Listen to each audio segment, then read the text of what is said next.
नमस्कार, आप देख रहे हैं मुसर्रत टाइम्स लाइव। एक नजर इस विशेष रिपोर्ट पर। राघव चड्ढा ने पंजाब के सीएम पर लगाया बड़ा आरोप, कहा चन्नी साहब आपकी मोदी जी से क्या डील हुई। बीएसएफ के अधिकार क्षेत्र में विस्तार के मामले में राजनीति गर्मा रही है। आम आदमी पार्टी के प्रवक्ता राघव चड्ढा ने पंजाब के मुख्यमंत्री चरणजीत सिंह चन्नी पर निशाना साधते हुए कहा कि चन्नी साहब ने पंजाब का 50% हिस्सा पीएम को सौंप दी है। उन्होंने सरेंडर करते हुए पीएम के हाथ चाबी सौंप दी है। आप नेता ने क्रोनोलॉजी समझाते हुए चन्नी पर हमला बोला और क्या क्या कहा, सुने। आप सभी का आम आदमी पार्टी की इस प्रेस कॉन्फ्रेंस में बहुत बहुत स्वागत। पंजाब के मुख्यमंत्री आदरणीय चन्नी साहब ने पंजाब का 50% हिस्सा प्रधानमंत्री नरेंद्र मोदी जी को सौंप दिया है। चीफ मिनिस्टर चन्नी साहब ने आत्मसमर्पण करते हुए, सरेंडर करते हुए आधे पंजाब की 50% पंजाब की चाबी प्राइम मिनिस्टर नरेंद्र मोदी जी के हाथों में सौंप दी है। 50% टेरिटोरियल ज्यूरिसडिक्शन चन्नी साहब ने मोदी साहब को दे दी और 100% फेडरलिज्म को चन्नी साहब ने प्रधानमंत्री नरेंद्र मोदी जी के चरणों में अर्पित कर दिया। 1 अक्टूबर को पंजाब के नए मुख्यमंत्री सरदार चरणजीत सिंह चन्नी साहब प्रधानमंत्री नरेंद्र मोदी जी से मिलते हैं। ये उस बैठक की कुछ तस्वीरें हैं। आप चन्नी साहब को देख सकते हैं, प्रधानमंत्री जी को देख सकते हैं और एक आत्मसमर्पण के भाव से वो केवल कुछ चीज़ ही नहीं, कोई गिफ्ट ही नहीं, बल्कि एक प्रकार से पंजाब को प्रधानमंत्री जी को सौंप रहे हैं। 4 अक्टूबर को चन्नी साहब गवर्नर से, नरेंद्र मोदी जी के अपॉइंटेड गवर्नर से मिलते हैं। 5 अक्टूबर को चन्नी साहब देश के गृह मंत्री अमित शाह जी से मिलते हैं और मीटिंग के बाद खुद ट्विटर पे लिखकर यह जानकारी देते हैं कि मैं गृह मंत्री जी से मिला और मैंने गृह मंत्री जी को कहा कि पंजाब में एक बहुत बड़ा अंतर्राष्ट्रीय बॉर्डर पाकिस्तान से लगता है और नशे का, ड्रग्स का, वेपन्स का बड़ा कारोबार चल रहा है।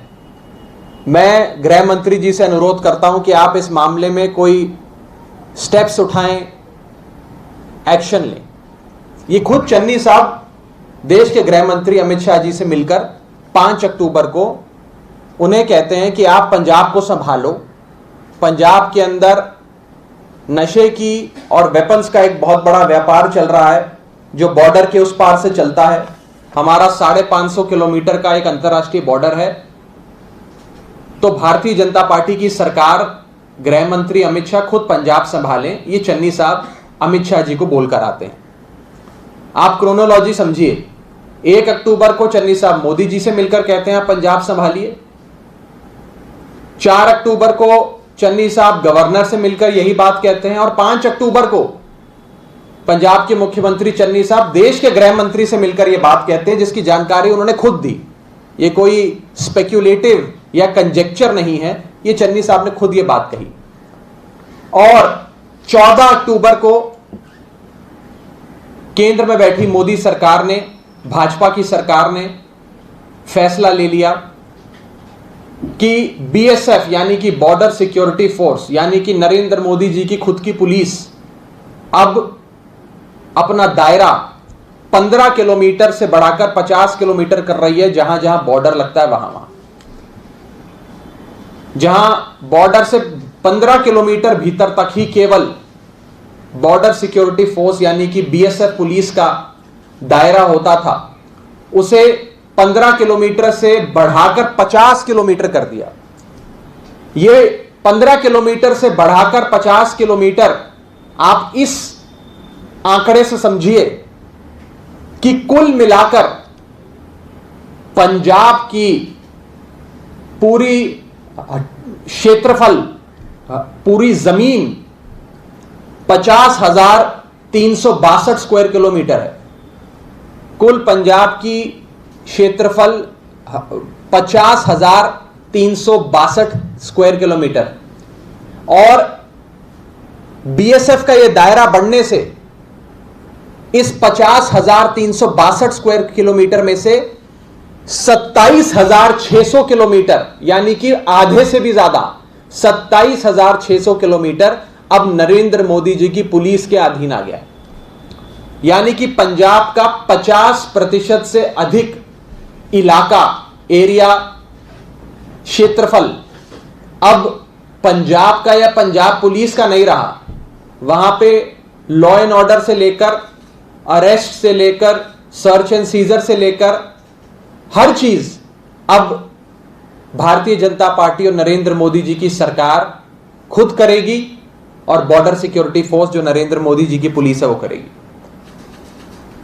क्योंकि पंजाब का 550 किलोमीटर का इंटरनेशनल बॉर्डर लगता है, उस इंटरनेशनल बॉर्डर के 50 किलोमीटर तक का जितना एरिया लगा वो सारा अब नरेंद्र मोदी जी खुद चलाएंगे, पंजाब नहीं चलाएगा, पंजाब सरकार नहीं चलाएगी। आत्मसमर्पण चन्नी साहब ने कर दिया। 6 जिले पंजाब के पूरी तरीके से चन्नी साहब ने प्रधानमंत्री नरेंद्र मोदी जी को सौंप दिए, और 6 और जिले, उसका अधिकतर हिस्सा नरेंद्र मोदी जी को सौंप दिया। मैं आपको जिलों के नाम पढ़ के बता देता हूं।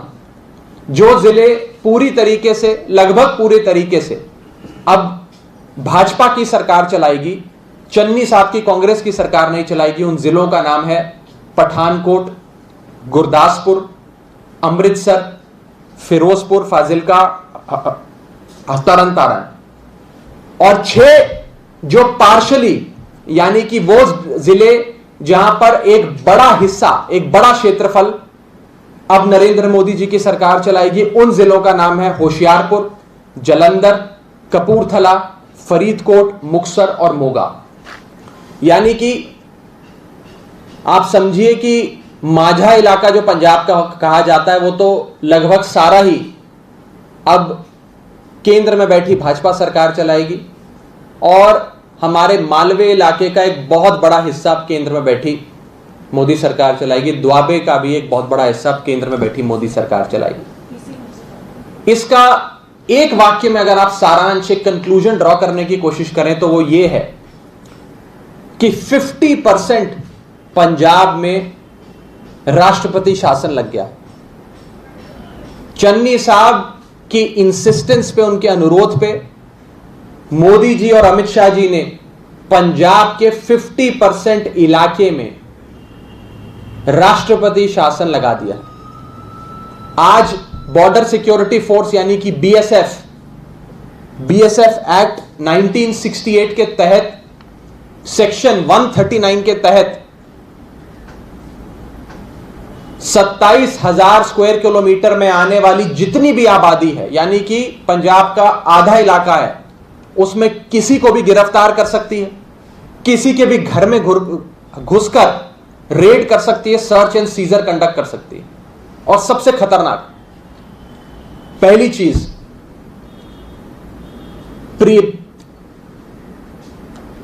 अरेस्ट जो बीएसएफ करेगी वो अरेस्ट क्राइम से पहले भी किया जा सकता है, यानी कि प्रिवेंटिव अरेस्ट।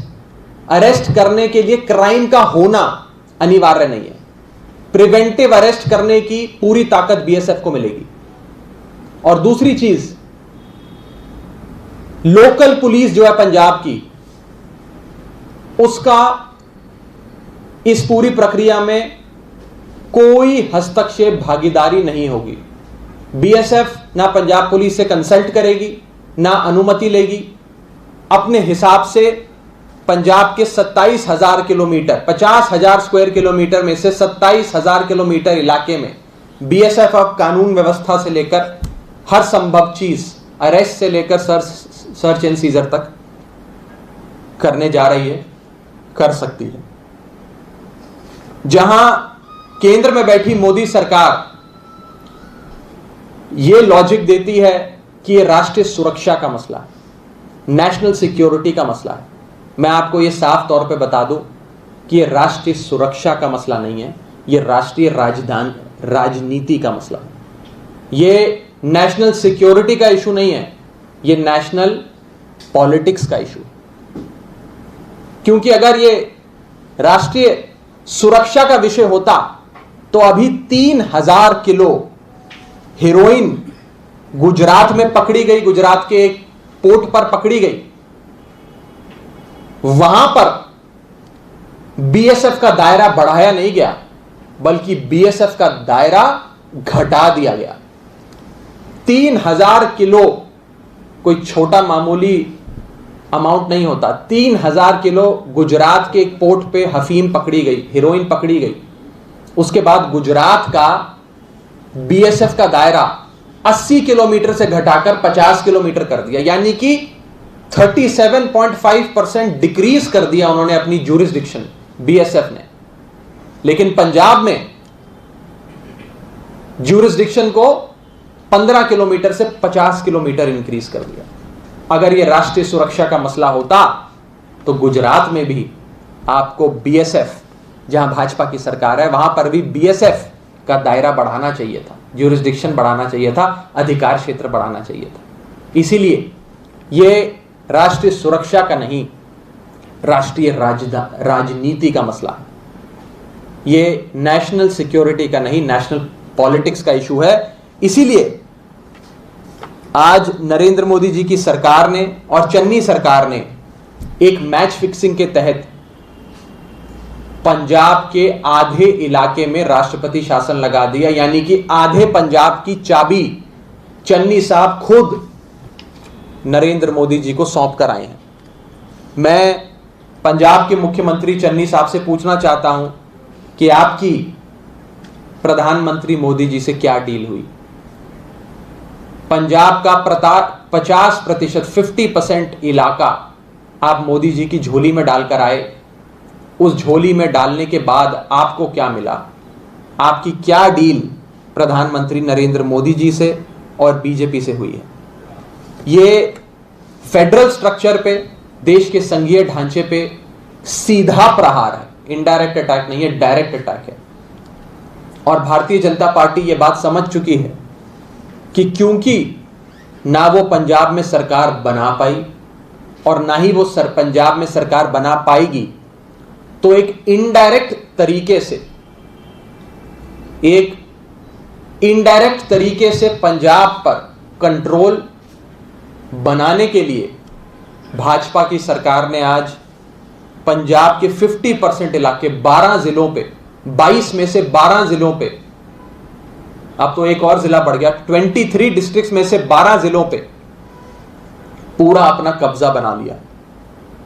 हमें डर है कि section 139 of the BSF act 1968 का दुरुपयोग करके भाजपा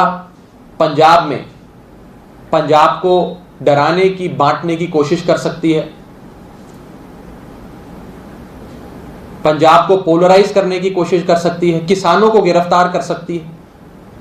और मैं ये बात बता दूं कि गुरु महाराज की धरती और गुरु महाराज की जो सीख हम सब ने ली है, उस सीख के चलते, उनकी फिलॉसफी के चलते, उनके आशीर्वाद के चलते, उनकी मेहर के चलते पंजाब में सामाजिक समरसता, एकजुटता, भाईचारा, अमन, प्यार, शांति बरकरार रहेगा। पंजाबियों से ज्यादा देशभक्त कोई नहीं। आजादी की पहली लड़ाई पंजाब के लोगों ने लड़ी। भारत देश को अंग्रेजों से आजादी दिलाना, गुलामी से छुटकारा दिलाने में सबसे बड़ा बलिदान पंजाब के लोगों का रहा।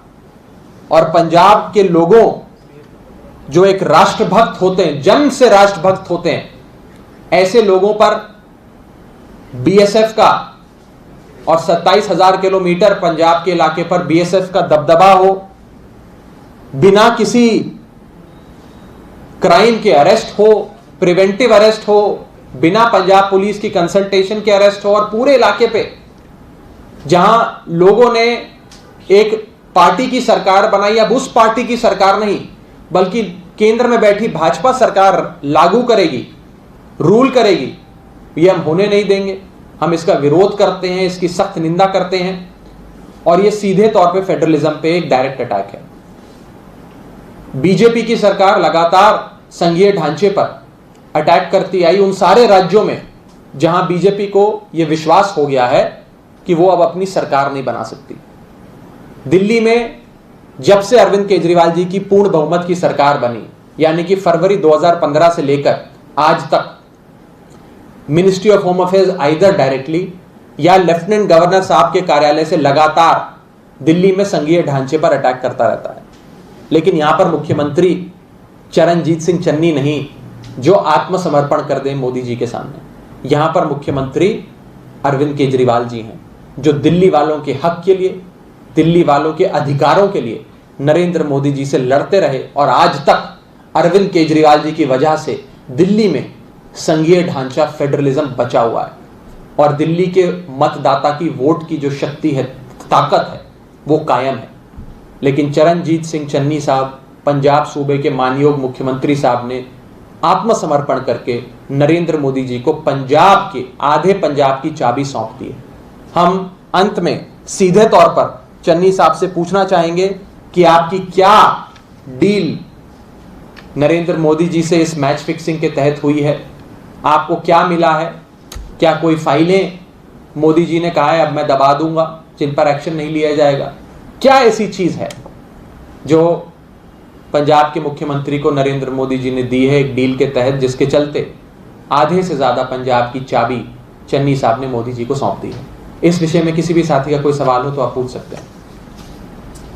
पंजाब से पहले राजस्थान में प्रचार की लीडर का जो है बीएसएफ का रहा है, उसका क्या है? उससे और गुजरात में सीपीओ लीडर। देखिए, मैं आपको क्रोनोलॉजी समझा रहा हूं कि पंजाब के मुख्यमंत्री प्रधानमंत्री जी से मिलते हैं, गृह मंत्री से मिलते हैं और मिलकर ये मांग करते हैं और खुद जनता को सूचना देते हैं कि मैं मांग करके आया हूं कि यहाँ वेपन्स आ रहे हैं, ड्रग्स आ रहे हैं, आप कोई एक्शन लो। एक्शन ले लिया मोदी जी ने। ये तो खुद चाबियां छोड़कर आए पंजाब की। क्या पंजाब पुलिस या पंजाब स्टेट एडमिनिस्ट्रेशन जो भारत का अभिन्न अंग है, हम राष्ट्रभक्त लोग हैं, क्या पंजाब की सरकार पंजाब की सुरक्षा, देश की सुरक्षा नहीं कर सकती? सारी फौज इंडियन आर्मी में पंजाब के किसान के बेटे भर्ती होते हैं, अपना सर कटवा देते हैं भारत माता की रक्षा करने के लिए। क्या पंजाब की देशभक्ति पे भाजपा को सवाल है? क्या पंजाब की स्टेट एडमिनिस्ट्रेशन पे, पंजाब पुलिस पर भाजपा को कोई डाउट है? और ये तो खुद आत्मसमर्पण करके आए चन्नी साहब। आज से पहले कभी आप राजस्थान और अन्य राज्यों का उदाहरण दे रहे हैं, कोई किसी राज्य का मुख्यमंत्री जाकर देश के गृह मंत्री को या प्रधानमंत्री को यह कहता है कि आप मेरा आधा सूबा ले लीजिए, मैं अपना आधा स्टेट आपको देना चाहता हूं क्योंकि मैं नहीं चला पा रहा? ये तो पहली बार हो रहा है भारत में। ये फेडरल स्ट्रक्चर पे जो हमला हुआ है, इसके जितने जिम्मेदार मोदी जी और अमित शाह जी हैं, उससे ज्यादा जिम्मेदार सरदार चरणजीत सिंह चन्नी पंजाब के मानयोग मुख्यमंत्री साहब हैं। इन्होंने इनवाइट किया है मोदी जी को पंजाब आने के लिए कि आप आओ और आधा पंजाब आप चलाओ, मैं आधे में ही खुश हूं, आधा आप चलाओ। और इन रिटर्न चन्नी साहब को क्या मिला, क्या डील हुई? हम इस पे सवाल खड़ा करते हैं और इस अटैक पर, पंजाब पर जो अटैक किया है मोदी जी की सरकार ने, केंद्र में बैठी सरकार ने, उसकी घोर निंदा करते हैं। और कोई सवाल किसी? बहुत बहुत शुक्रिया, थैंक यू। उस पर अभी इसके बाद थैंक यू।